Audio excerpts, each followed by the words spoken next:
ఇప్పుడు మనం ఎన్ని మీటింగులు పెట్టుకుంటున్నాం. నాకు తెలిసి తెలంగాణ చదువుకోని ఊళ్ళో ఉన్న వాళ్ళకు కూడా మా తెలంగాణ అన్న ఫీలింగు ఉంది, అస్తిత్వం దెబ్బ తగులుతుందన్న ఫీలింగు ఉంది, అందరికీ తెలుసు. అయితే ఎక్కడ ఫెయిల్ అవుతున్నామంటే, లాస్ట్ టైం ఎలక్షన్స్లో నేను గమనించింది ఏంటంటే, చాలా ఆబ్జెక్టివ్గా ఉంటున్నాం అన్న కొందరు జర్నలిస్టులు అన్ని పార్టీలని స్థానిక పార్టీతో సహా విమర్శించి అటువైపు తిడుతున్న విపక్షాలకి చాలా సహాయం చేశారు. ఎప్పుడు ఒక మాట చెప్పేవారు జయశంకర్ గారు. ఇంటికి వచ్చినప్పుడు ఆయన జర్నలిస్టులు ఏమడిగేవారంటే, సార్ మీకు కేసీఆర్ తెలంగాణ కావాలా, సామాజిక తెలంగాణ కావాలంటే ఫస్ట్ ఆయన ఏమనేవారంటే, ముందు భౌగోళిక తెలంగాణ రాయనండి అయ్యా, తర్వాత మనం కొద్దుకుందాం, మనలో మనం కొట్టుకుందాం, ఇప్పుడు బయట వాళ్ళతో కొడతామా మనలో మనం కొట్టుకుంటామా అని అడిగేవారు.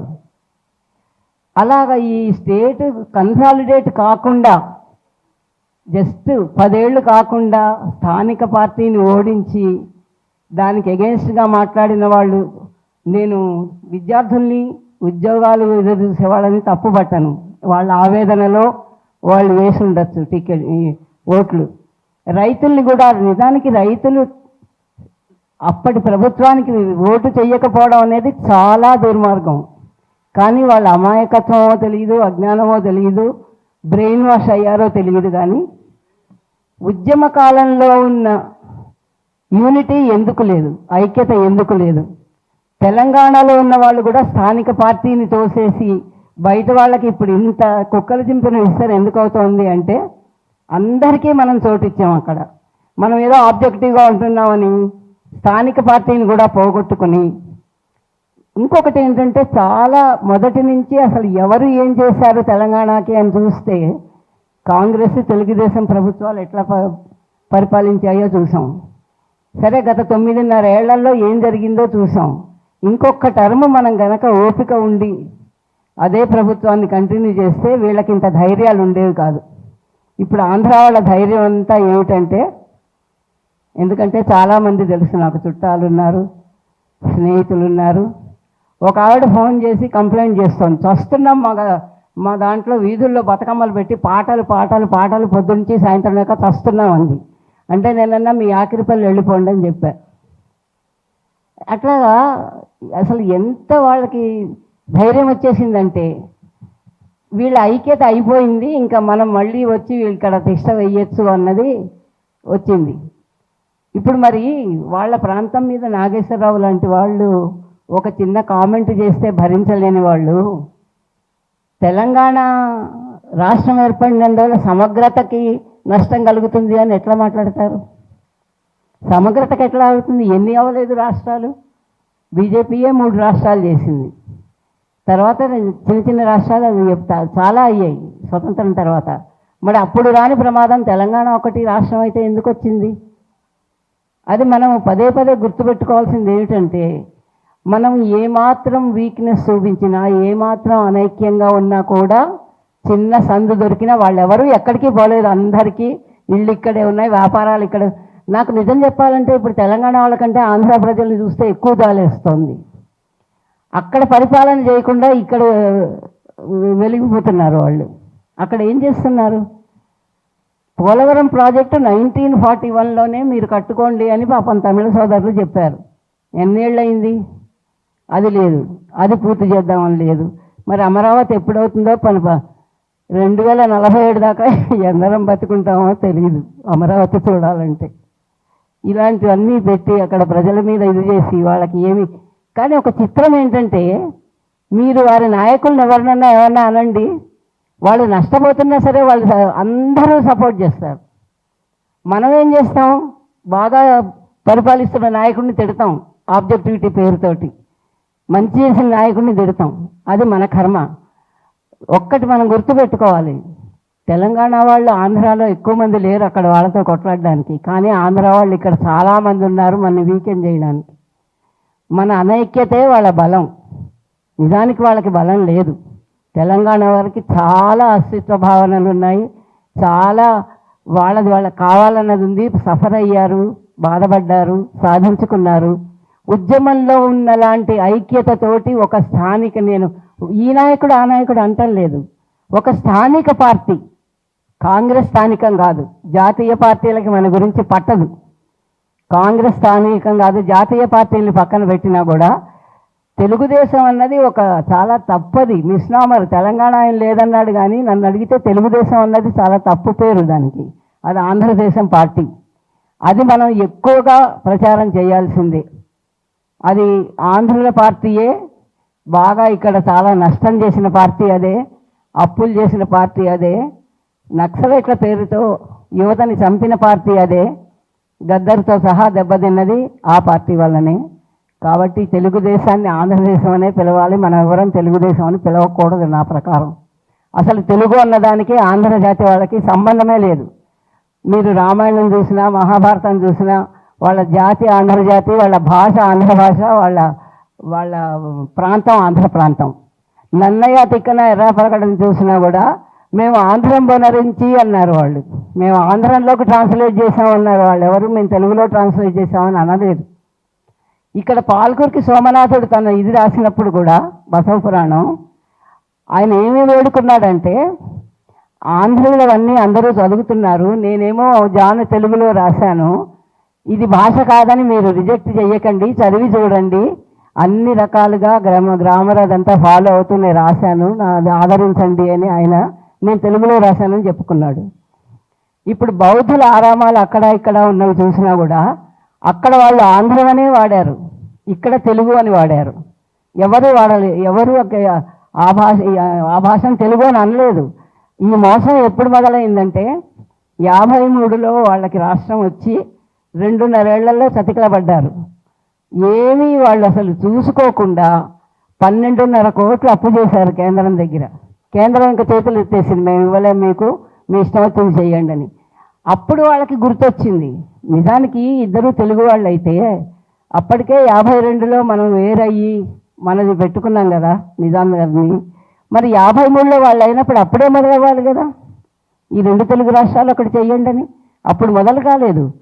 54లో మళ్ళీ ఎస్ఆర్సీ అది వేస్తారు అన్నప్పుడు వాళ్ళకి ఆర్థికంగా చతికిల పడిపోయి అప్పులు చేసి ఆ ప్రాంతం గురించి, ఇప్పుడు వాళ్ళే కాదు, అప్పుడు నాయకులు కూడా ఎవ్వరూ ఆంధ్ర ప్రాంతంలో లేరు, వాళ్ళంతా మెడ్రాస్లో ఉన్నారు. సంజీవ్ రెడ్డి బెదిరించాడు నెహ్రూని, ఏమని, నువ్వు కర్నూలు రాజధాని చేయకపోతే నేను మెడ్రాస్ నుంచే పాలిస్తాను అని. దానికి లొంగి కర్నూలు అన్నారు. ఆ కర్నూలు ఏం డెవలప్ చేశారు? ఒక్కటి కట్టారా? ఒక్క భవనం కట్టారా? ఒక్కటి చేశారా? చేయలేదు. వాళ్ళకి ఆ ప్రాంతం మీద అసలు ప్రేమ అన్నది లేదు. ఒక్క శాస్త్రజ్ఞుడు కానీ, ఒక్క సినిమా వాడు కానీ, ఒక్క వ్యాపారస్తుడు కానీ, పోనీ వాళ్ళు మెడ్రాస్లో ఉండి సంపాదించుకున్నా ఒక స్కూలో కాలేజో పెట్టచ్చు కదా, ఒక హాస్పిటల్ పెట్టచ్చు కదా, ఏమీ చేయలేదు వాళ్ళు. ఆ 3 ఏళ్ళు ఊరికే కూర్చుని తర్వాత ఇక్కడ యాక్చువల్లీ ఇంకా విచిత్రం ఏంటంటే, వాళ్ళు ఫస్ట్ సభ చేసుకుంటూ కర్నూలులో మొట్టమొదటి సభ చేసుకుంటూ సంజీవ్ రెడ్డి ఏమన్నాడంటే, ఏది బెదిరించిన ఆయన, కర్నూలే కావాలని బెదిరించిన ఆయన ఏమన్నాడంటే, అందరూ చాలా ఉత్సాహంగా ఉన్నారు హైదరాబాద్ వెళ్ళిపోవడానికి అన్నాడు.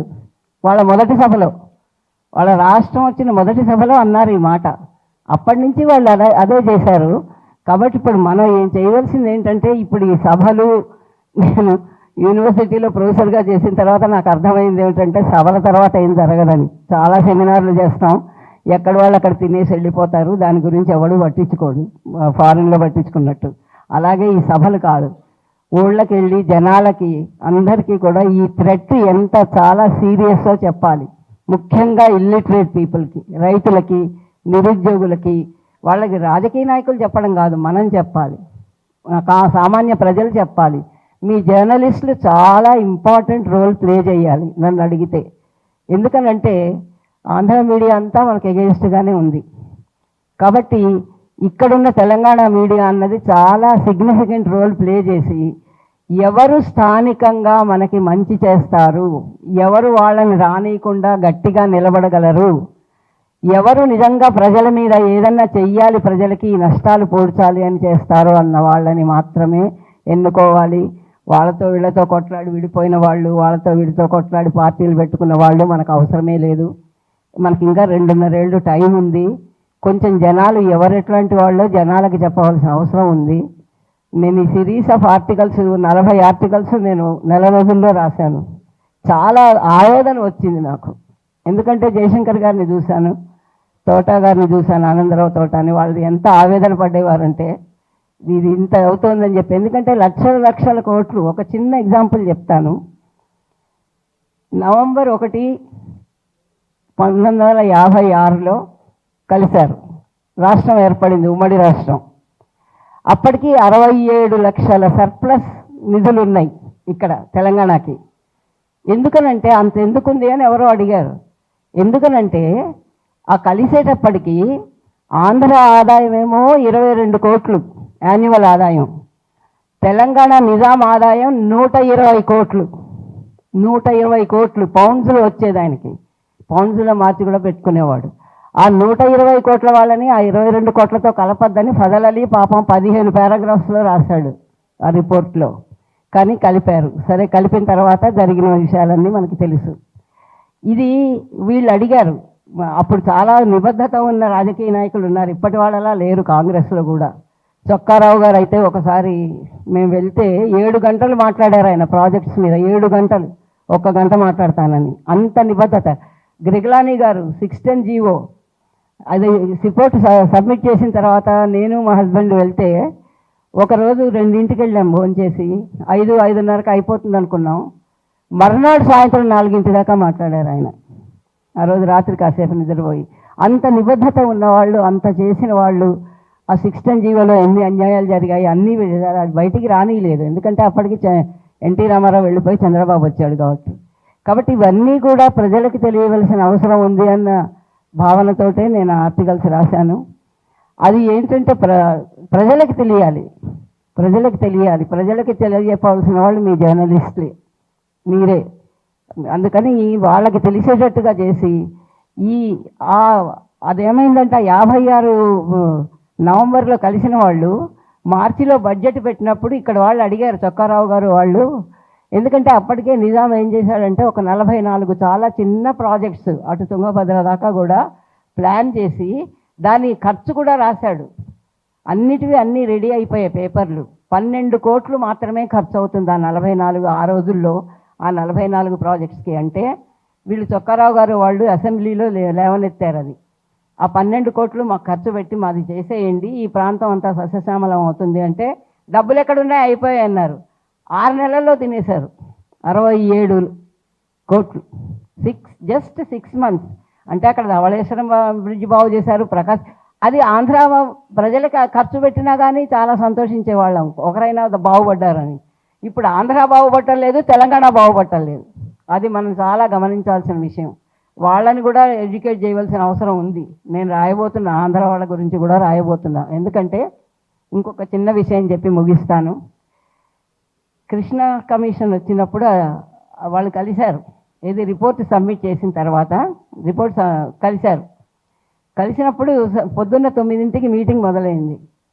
శ్రీకృష్ణ గారు ఫస్ట్ అడిగిన క్వశ్చన్ ఏంటంటే జయశంకర్ గారిని, can Telangana survive without Andhra అని అడిగారు. అడిగితే ఈయన కోపం వచ్చేసింది పాపం. ఎందుకంటే ఏళ్ల తరబడి చేసిందే అది కదా, తెలంగాణలో ఇంత ఉంది ఆంధ్రాలో లేదు అని. ఇంకా సాయంత్రం 7 దాకా వినిపించారు ఆయన శ్రీకృష్ణకి, ఏంటి ఎంత ఉంది, ఏముంది, ఇక్కడ ఎంత వచ్చింది, అక్కడ. ఆయన లాస్ట్ క్వశ్చన్ ఏంటంటే can Andhra survive without Telangana అని. అది ఆయన లాస్ట్ క్వశ్చన్. అంబేద్కర్ ఏమన్నాడంటే అది ఒక ఎడారి అన్నాడు ఆంధ్రాని. అది ఒక ఎడారి, కలపకండి అన్నాడు. అంబేద్కర్ కూడా ఉన్నాడు, ఆయన పుస్తకంలో ఉంది ఇది చిన్న రాష్ట్రాల మీద ఉన్న పుస్తకంలో. అందుకని ఆ క్వశ్చన్కి ఉండొచ్చు సార్, చాలా ఉన్నాయి అక్కడ కూడా ఇవి అని జయశంకర్ సార్ చెప్పారు. ఎందుకంటే అప్పటికి కొంత రీసెర్చ్ జరిగింది ఆంధ్ర వాళ్ళు ఎట్లా సస్టైన్ అవుతారని. అంటే అక్కడ ఎట్లా సస్టైన్ అవ్వరంటే ఐటీ కట్టలేదని ఐటీ ఆఫీసర్ ఇంటికి వెడితే మనం సినిమాల్లో చూసినట్టు వాడిని పెరట్లో చంపి పాతేసిన కేసులు ఉన్నాయి ఐటీ ఆఫీసర్స్ని, నోటీసులు తీసుకెళ్ళిన వాళ్ళని. అందుకని సార్ అప్పుడు రీసెర్చ్ చేసి కొంత దీని మీద పెట్టారు, మా కంప్యూటర్ మీద పెట్టారు. సార్ డిక్టేట్ చేస్తే నేనే టైప్ చేసేదాన్ని. వయబిలిటీ, ఆంధ్ర వాళ్ళు ఎట్లా బతకగలరు, వాళ్ళకి ఏంటి రిసోర్సెస్ అని చెప్పి పెట్టారు. ఇప్పుడు ఈ పోర్ట్లో చూడండి ఖనిజాలు ఉన్నాయి, అది ఇదేని ఇప్పుడు వచ్చింది కదా, అదంతా అప్పుడే తెలుసు. అయితే ఏమైందంటే సారు ఈ లోపల సార్కి ఒంట్లో బాగాలేదు, ఆయన మరణించారు. సరిగ్గా ఏడాదికి ఒక మీటింగ్ చేస్తూ సారథి మీటింగ్ చేస్తూ 2012లో నన్ను శ్రీధర్ దేశపాండే గారు అడిగారు, ఏదన్నా సారథి ప్రింట్ కాని నోట్స్ ఉందా అని. అది ఉంది, ఏది ఆంధ్ర రిసోర్సెస్ అవన్నీ ఉన్నాయి. ఉంటే అప్పుడు అదంతా మీరు ఎడిట్ చేసి ఇవ్వండి అంటే నేను ఒక బుక్ లాగా తెలంగాణ బ్యాక్గ్రౌండ్, తెలంగాణ ఆంధ్ర కలిసినప్పుడు తర్వాత జరిగింది బ్రీఫ్గా రాసి viability of Andhra and Telangana as separate states అని ఒక బుక్ తయారు చేసి ఇచ్చాను. అది రిలీజ్ అయింది ఆ రోజు, జయశంకర్ గారి ఫస్ట్ యాన్యువల్ సెరమనీ రోజు. అందులో చాలా క్లియర్గా ఉంది ఇవన్నీ ఏమేమి ఉన్నాయి అవి. అసలు శ్రీకాకుళం చాలా, it is a very very rich place. వీళ్ళు చేయట్లేదు కానీ చాలా మంచి ప్లేస్. పైగా పోర్ట్స్ డెవలప్ చేస్తే ఎంత వస్తుంది అన్నది కూడా రాశారు సార్. అది అది రాసిన తర్వాత అంటే ఇప్పుడు వాళ్ళు ఏమీ ఎందుకు చేయట్లేదు అన్నది నాకు నిజంగా చాలా అర్థం కాని విషయం ఏంటంటే, వాళ్ళు ఆంధ్ర మీద ఎందుకు కాన్సన్ట్రేట్ చేయట్లేదు. ఇప్పుడు హైదరాబాద్ నుంచి ఎవడన్నా వెళ్ళాడా, ఒక పారిశ్రామికుడు కానీ సినిమా రంగం కానీ. రోసయ్య అప్పుడు బెదిరించాడు, సినిమా వాళ్ళంతా వెళ్ళిపోతారంటే నేను ఒక ఆర్టికల్లో రాశాను, హారతులు ఇచ్చి ప్లేన్ టికెట్లు రైలు టికెట్లు ఇచ్చి మేము పంపిస్తాం వెళ్ళిపోమనండి. ఎందుకు అవసరమా? వాళ్ళు వాళ్ళ ప్రాంతాన్ని వాళ్ళు నాకు 2 రాష్ట్రాల గురించి బాధ వస్తుంది. ఎందుకంటే వాళ్ళ ప్రాంతాన్ని వాళ్ళు వెళ్ళి ఒక్క స్కూల్ పెట్టలేదు, ఒక భవనం కట్టలేదు, ఒక ఉచిత ఆసుపత్రి కట్టలేదు, గవర్నమెంట్ డెవలప్ చేయలేదు. అప్పటి నుంచి ఇప్పటిదాకా ఒక్కళ్ళ పని మనుషులు కూడా అక్కడి నుంచి ఇక్కడికి వస్తున్నారంటే బీహార్ లాగా ఏమన్నమాట. అందుకని ఇదన్నీ మనం ఈ 2 రాష్ట్రాల ప్రజల్ని ఎడ్యుకేట్ చేయవలసిన అవసరం ఉంది. మన ప్రజల్ని ముందు ఎడ్యుకేట్ చేసి వీళ్ళని తరిమితే వాళ్ళు ఏమన్నా అక్కడ చేస్తారేమో నాకు తెలియదు. కానీ ఇది మాత్రం చాలా సీరియస్గా ఎలక్షన్స్ దృష్టిలో అప్పుడే వాళ్ళు మొదలుపెట్టారు అమిత్ షా అండ్ మోడీ. 2029లో వాళ్ళకేమీ పట్టలే, ఇప్పుడు వచ్చేవి అవి ఇవి కష్టాలు ఇవి ఏం పట్టడం లేదు. 2029 ఎలక్షన్స్కి ఏం చేయాలని ప్లానింగ్ ఇప్పుడే మొదలుపెట్టారు. సరే మనం కూడా వాళ్ళలాగా కొంచెం తెలివి తెచ్చుకొని 2029, 28 ఎలక్షన్స్కి మనం తెలంగాణ ప్రజల్ని కనీసం ఎట్లా చైతన్యపరచాలి. అనైక్యత ఉంటేనే వాళ్ళు మనలోకి రాగలుగుతారు. ఐక్యంగా ఉండి ఉద్యమంలో చేసినట్టు చెయ్యాలన్నది చెప్పాలన్నదే నా ఒక్క పాయింట్.